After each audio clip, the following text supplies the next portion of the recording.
નમસ્કાર, સાંજના 6 વાગી રહ્યા છે. આપ જોઈ રહ્યા છો Gujarat first news room live સાથે હું છું માનસી સોની. મહત્વના સમાચાર મળી રહ્યા છે. કોંગ્રેસના રાષ્ટ્રીય અધિવેશન પહેલા જ કોંગ્રેસના બે દિગ્ગજ નેતાઓ વચ્ચે બવાલ સર્જાઈ હતી. 8 અને 9 તારીખે કોંગ્રેસનું રાષ્ટ્રીય અધિવેશન મળવા જઈ રહ્યું છે અને પહેલા કોંગ્રેસ કાર્યાલય ખાતે જ્યારે બેઠક મળી હતી ત્યારે કોંગ્રેસના બે નેતા ઉગ્ર બોલાચાલી બાદ વાખડ્યા હતા. ગ્યાસુદ્દીન શેખ અને ભરત મકવાણા ચેમ્બરમાં જ વાખડ્યા હતા. કોંગ્રેસના સિનિયર નેતાઓની ઉપસ્થિતિમાં આ બબાલ થઈ હતી. 15 લાખ રૂપિયાની લેતી દેતી મામલે બંને વચ્ચે બબાલ થઈ હોય તેવી પ્રાથમિક વિગતો મળી રહી છે. જો કે કોંગ્રેસ પ્રદેશ પ્રમુખની ચેમ્બરમાં જ આ ગરમાગરમી થઈ હતી. ઉગ્ર બોલાચાલી બાદ છૂટા હાથની મારામારી થઈ હોય તેવી પણ સૂત્રો પાસેથી માહિતી મળી રહી છે. વધુ જાણકારી આપી રહ્યા છે સંવાદદાતા રાહુલ ત્રિવેદી. રાહુલ, કોંગ્રેસનું અધિવેશન મળવા જઈ રહ્યું છે અને પહેલા છૂટા હાથની મારામારી, ઉગ્ર બોલાચાલી.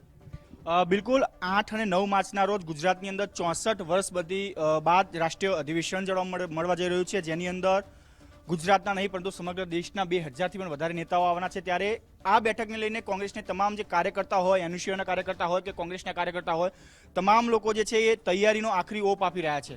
પરંતુ એ બેઠક જ્યારે મળી હતી કોંગ્રેસનું જે કાર્યાલય છે ત્યાં કોંગ્રેસના દિગ્ગજ નેતાઓ, પૂર્વ ધારાસભ્ય હોય કે જે કાર્યકારી પ્રમુખ હોય, તમામ બધા લોકો બેઠકમાં હાજર હતા. અંદાજિત 20થી પણ વધારે નેતાઓ હાજર હતા. ત્યાં ભરત મકવાણા અને પૂર્વ ધારાસભ્ય ગ્યાસુદ્દીન શેખ વચ્ચે ક્યાંક પૈસાની લેવા દેવાની બાબતે માથાકૂટ થયું તેવા સમાચાર સામે આવ્યા હતા. જેની અંદર એ પણ સમાચાર સામે આવી રહ્યા છે કે લોકસભા 2024ની જ્યારે ચૂંટણી હતી ત્યારે ગ્યાસુદ્દીન શેખ પાસેથી ભરત મકવાણાએ અંદાજિત 15 લાખ રૂપિયા લીધા હોય, જે પરત ન આપવા માટે આજે છે ઉગ્ર બોલાચાલી થઈ, અપશબ્દો પણ સામસામે થયા હતા અને કોલર પણ પકડવામાં આવ્યા હતા. એક બાજુ કોંગ્રેસનું રાષ્ટ્રીય અધિવેશન ટૂંક સમયમાં અમદાવાદમાં યોજાવા જઈ રહ્યું છે, ત્યારે આવા ફરી પ્રકારનો આજે વિવાદ સામે આવ્યો ત્યારે કોંગ્રેસ માટે વધુ એક મુશ્કેલી ઊભી થઈ શકે છે.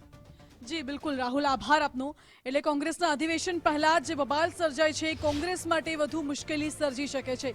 પહેલાથી જ કોંગ્રેસમાં જૂથબંધીના અનેકવાર સમાચાર સામે આવ્યા છે અને વધુ એકવાર સિનિયર નેતાઓની હાજરીમાં બંને નેતાઓ ઉગ્ર રીતે લડી પડ્યા હતા. ગરમાગરમી થઈ હતી અને કોંગ્રેસ પ્રદેશ પ્રમુખની ચેમ્બરમાં જ આ બોલાચાલી થઈ. ત્યારબાદ છૂટા હાથની મારામારી થઈ હોવાની પણ માહિતી છે. પ્રાથમિક વિગતો એવી છે કે લોકસભાની ચૂંટણી દરમિયાન 15 લાખ રૂપિયાને લઈને આ બબાલ સર્જાઈ હતી. અન્ય નેતાઓએ જોકે વચ્ચે દરમિયાનગીરી કરી અને બંને નેતાઓને અલગ કરાવ્યા હતા. ભરત મકવાણાએ ગ્યાસુદ્દીન શેખ પાસેથી 15 લાખ રૂપિયા લોકસભાની ચૂંટણી દરમિયાન લીધા હતા અને ત્યારબાદ પરત ન કરતા બંને વચ્ચે ઉગ્ર બોલાચાલી થઈ હોય તેવી પ્રાથમિક વિગતો સૂત્રો પાસેથી મળી રહી છે, અમારા સંવાદદાતાએ કહ્યું એ અનુસાર. પરંતુ હાલ તો બંને નેતા તરફથી સત્તાવાર કોઈ નિવેદન સામે નથી આવ્યું. ગ્યાસુદ્દીન શેખ અને ભરત મકવાણા બાજ્યા હતા. 15 લાખ રૂપિયાની લેતી દેતી મામલે બંને વચ્ચે બબાલ થઈ હતી. મહત્વનું એ છે કે કોંગ્રેસમાં અંદરો અંદર શું મોટો ડખો ચાલી રહ્યો છે. કોંગ્રેસનું રાષ્ટ્રીય અધિવેશન 8 અને 9 તારીખે યોજાવા જઈ રહ્યું છે. અધિવેશન પહેલા આ ખૂબ મહત્વની મીટિંગ યોજાઈ હતી અને કોંગ્રેસ પ્રદેશ પ્રમુખની ચેમ્બરમાં જ કોંગ્રેસ કાર્યાલયની અંદર જ આ પ્રકારે બંને સિનિયર નેતાઓ વચ્ચે ઉગ્ર બોલાચાલી થઈ તે કંઈક અલગ સંકેત આપી રહ્યા છે. શું આગામી સમયમાં કોઈ નવાજૂની થવાની છે એ પણ સવાલ ઉઠી રહ્યો છે. અવારનવાર એવા સમાચાર સામે આવતા હોય છે કે કોંગ્રેસમાં આંતરિક જૂથબંધી છે, કોંગ્રેસમાં જૂથબંધી ચરમસીમા પર પહોંચી છે. હવે સવાલ એ ઉઠે છે કે શું જૂથબંધી હવે પ્રમુખની સામે પણ થવા લાગી છે?